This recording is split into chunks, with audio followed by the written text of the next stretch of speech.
இன்றைக்கி நாம் பார்க்குறது அதாவது வெண்ணெய் கடையில் வாங்கிட்டு வந்து வீட்டிலையே நம்ம நெய் காய்ச்சறது எப்படி அப்படின்னு பார்க்கலாம்.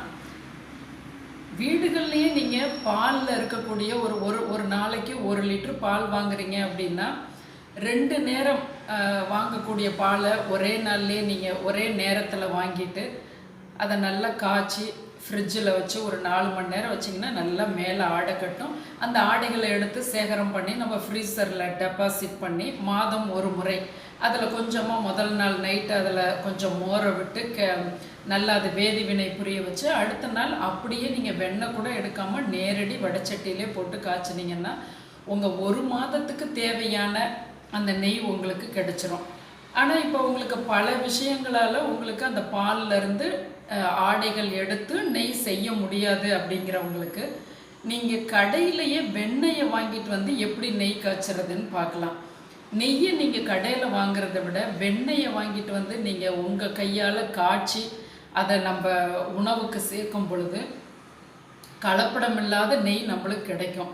இப்போ கலப்படங்கள் பல உணவுகளில் இருக்கிறதால கேன்சருங்கிற பெரிய வியாதி வரையிலும் நமக்கு பல வியாதிகள் A to Z வருது.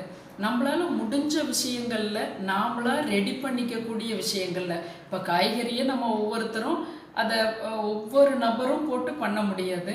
ஆனாலும் மேல் மாடி தோட்டம் வச்சுருக்கவங்க அவங்களுக்கு தேவையானதை அவங்க பண்ணிக்கிறாங்க. அதுபோல் நம்மளால் எது எதுலெல்லாம் நாம் சரி பண்ணிக்க முடியுங்கிறத கண்டிப்பாக இந்த 2024 ரொம்ப நம்ம விழிப்புணர்வாக இருக்க வேண்டியதாக இருக்குது. நோயோட தாக்கம் அப்படி இருக்குது.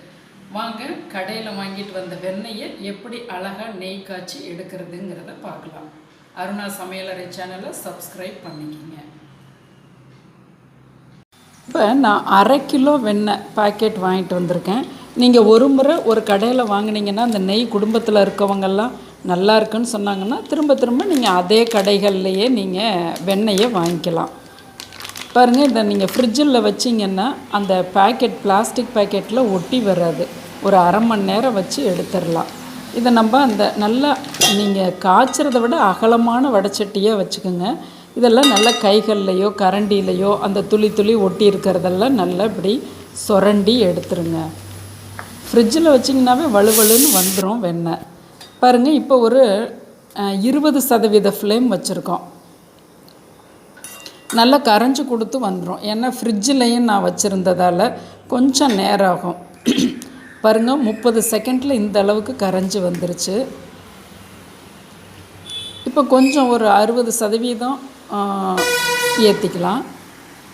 பாருங்கள், சுற்றி வர நுரை கட்டி நடுவில் மட்டும் கொதிக்குது. நான் ஸ்டெப்பாக காமிக்கிறேன். இப்போ பாருங்கள், சுற்றி வர கொஞ்சம் தான் நுரை கட்டுது. நல்லா விலகி போகுது அந்த இடம். கொதி நல்லா விலகி அந்த நுரைகளெல்லாம் அதை தள்ளுது. இந்த அளவுக்கு இருக்குது பாருங்கள்.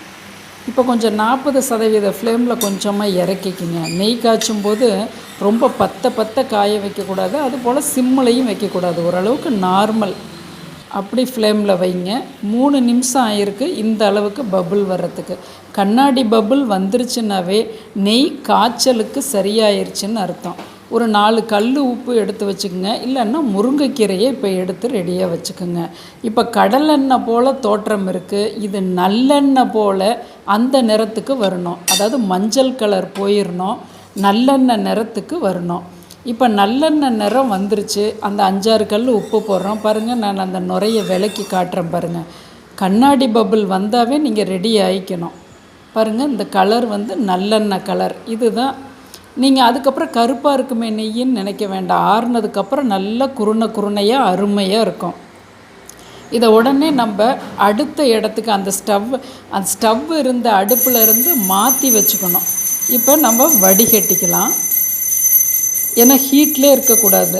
அதனால் அதை எடுத்து வேறு பக்கம் நம்ம எடுத்து வச்சுட்டு நல்ல ஒரு இரும்பு வடிகட்டியில் வடிகட்டிக்கிங்க. சும்மா ஒரு கொஞ்சமாக தான் அந்த கழிவுகள் ரொம்ப பாருங்கள் இந்த அளவுக்கு வடைச்சட்டியில் இருக்குது. வடைச்சட்டியில் இல்லை, இந்த வடிகட்டியில் கொஞ்சம் 1 டேபிள் ஸ்பூன் கழிவு இருக்குது. இது நல்லா ஆறி வந்ததுக்கப்புறம் இந்த நெய்யை உங்களோட குழந்தைகளுக்கு வெளியூர் வெளிநாடெல்லாம் கொடுக்குறதா இருந்தால் கெட்டு போகாமல் வாசமும் டேஸ்ட்டும் மெயின்டைன் பண்ணுறதுக்கு ஒரு 10 வெந்தயத்தை போடணும். இது நெய் ஃபுல்லாக ஆறுனதுக்கப்புறமா போடணும். ஆரோக்கியமாக நாம்ளே வீட்டில் ரெடி பண்ணிக்கலாம். காசுமே உங்களுக்கு கணிசமாக மிஞ்சும். என்னங்க இந்த தீபாவளிக்கு வெண்ணெய் வாங்கி காய்ச்சி தானே பலகாரம் செய்ய போகிறீங்க. அருணா சமையலறை சேனலை சப்ஸ்கிரைப் பண்ணிக்கங்க.